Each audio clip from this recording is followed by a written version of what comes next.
যিসকল মানুহৰ নাম PM কিষাণ আঁচনিত অন্তৰ্ভুক্ত হৈ আছে সেইসকল মানুহৰ কাৰণে দিবলৈ ওলাইছো ডাঙৰ খবৰ। কিয়নো যিসকল মানুহৰ নাম PM কিষাণ আঁচনিত অন্তৰ্ভুক্ত হৈ আছে সেইসকল মানুহে PM কিষাণ আঁচনিৰ 17 নম্বৰ কিস্তি পোৱাৰ কাৰণে অপেক্ষা কৰি আছে। তো PM কিষাণ আঁচনিৰ 17 নম্বৰ কিস্তি 2000 কোটি টকা কৃষকসকলে কেতিয়া লাভ কৰিব যদি জানিব বিচাৰে অনুগ্ৰহ কৰি ভিডিঅ'টো স্কিপ নকৰি প্ৰথমৰ পৰা শেষলৈ চাব। আৰু মোৰ চেনেলত নতুন হ'লে প্লিজ চেনেলটো ছাবস্ক্ৰাইব কৰি মোৰ লগত থাকিব। আৰু ভিডিঅ'টো ভাল লাগিলে অনুগ্ৰহ কৰি এতিয়াই ভিডিঅ'টো শ্বেয়াৰ কৰি দিয়ক। আপোনালোকে তলত শ্বেয়াৰ অপশ্যনত ক্লিক কৰি আকৌ ৰিকুৱেষ্ট কৰিছোঁ অনুগ্ৰহ কৰি ভিডিঅ'টো শ্বেয়াৰ কৰি দিয়ক। তো যিসকল মানুহৰ নাম PM কিষাণ আঁচনিত অন্তৰ্ভুক্ত হৈ আছে সেইসকল মানুহৰ কাৰণে এনেকুৱা এখন আপডেট ইতিমধ্যে আমাৰ হাতত আহি পৰিছে। ইয়াতে কি লিখা আছে বিতংভাৱে আপোনালোকক জনাই আছোঁ। তাৰ পূৰ্বে আপোনালোকক কেইখনমান কথা জনাই লওক।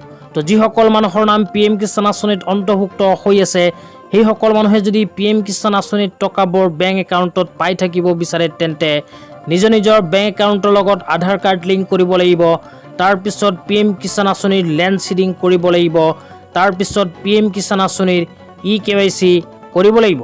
এই তিনিখন কাম নকৰা কোনো কৃষকেই কিন্তু PM কিষাণ আঁচনিৰ 17 নম্বৰ কিস্তি 2000 কোটি টকা নাপাব। তো এতিয়া আপোনালোকক জনাইছোঁ PM কিষাণ আঁচনিৰ 17 নম্বৰ কিস্তিৰ টকা কেতিয়া সোমাব।